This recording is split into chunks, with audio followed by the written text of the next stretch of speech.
আসসালামু আলাইকুম এভরিওয়ান। কুমিল্লা অঞ্চলে সুপরিচিত একটি পিঠা হচ্ছে মেরা পিঠা বা দোল্লা পিঠা। তবে বিভিন্ন অঞ্চলে এই পিঠাটি যেমন বিভিন্ন নামে পরিচিত, তেমনি এর তৈরির প্রক্রিয়াও এক এক অঞ্চলে এক এক রকম। আমাদের এখানে যেভাবে এই পিঠাটি তৈরি করা হয় সেই রেসিপিটি আজকে আপনাদের সাথে শেয়ার করব। প্রতিবারের মতোই রান্না করছে আম্মু। রেসিপিটি শুরু করা যাক। এখানে 5টি এলাচ, 3টি তেজপাতা, 4টি দারচিনি ছোট টুকরা করে নেওয়া হয়েছে। এই মশলাগুলো শুকনো তাওয়ায় তেলে নিতে হবে। মশলাগুলো থেকে যখন সুন্দর একটি স্মেল বের হবে তখন এগুলো চুলা থেকে নামিয়ে ফেলতে হবে।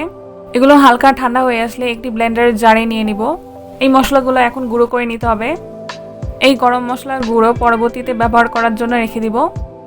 এখন একটি পাতিলে 1.25 কাপের মতো আখের গুড় নিয়ে নিব।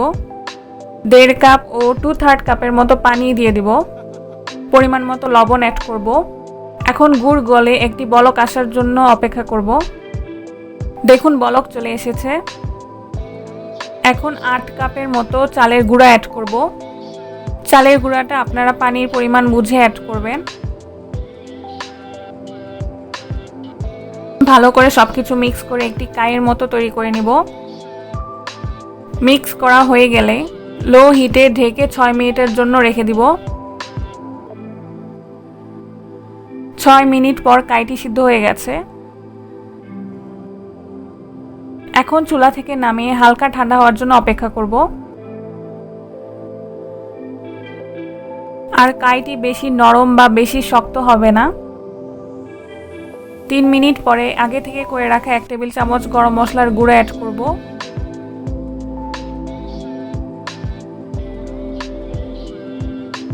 দেড় কাপের মতো কোরানো নারকেল অ্যাড করব। এখন সবকিছু ভালো করে মিক্স করে 5-6 মিনিটের মতো ভালো করে ময়ান দিতে হবে। এদিকে চুলায় পর্যাপ্ত পরিমাণ পানি গরম হওয়ার জন্য বসিয়ে দেওয়া হয়েছে। 5-6 মিনিট ময়ান দেওয়ার পর এরকম একটি স্মুথ ডোয়ে পরিণত হবে। এখন হাতে অল্প একটু চালের গুঁড়ি লাগিয়ে অল্প একটু ডো নিয়ে ভিডিওতে দেখানো নিয়ম অনুযায়ী পিঠাগুলো তৈরি করতে হবে। পিঠাগুলো এরকম ডায়মন্ড শেপের তৈরি করা হচ্ছে। আপনাদের বোঝার সুবিধার জন্য আরও একটি অ্যাঙ্গেলে পিঠা তৈরির প্রক্রিয়াটি দেখানো হলো। এইভাবে বাকি সবগুলো পিঠা তৈরি করে নিব। পিঠাগুলো ভাপে সিদ্ধ করার জন্য এরকম ছিদ্রযুক্ত একটি পাত্র নেওয়া হয়েছে।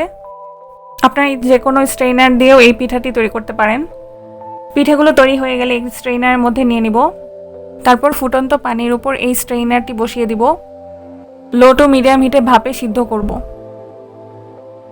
15 মিনিট পর দেখুন পিঠাগুলো ভালোভাবে সিদ্ধ হয়ে গেছে।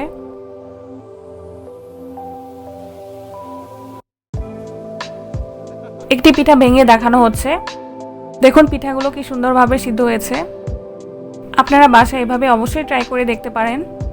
ভিডিওটি ভালো লাগলে চ্যানেলটিকে সাবস্ক্রাইব করবেন এবং ফেসবুক পেজে একটি ফলো দিতে ভুলবেন না। আল্লাহ হাফেজ।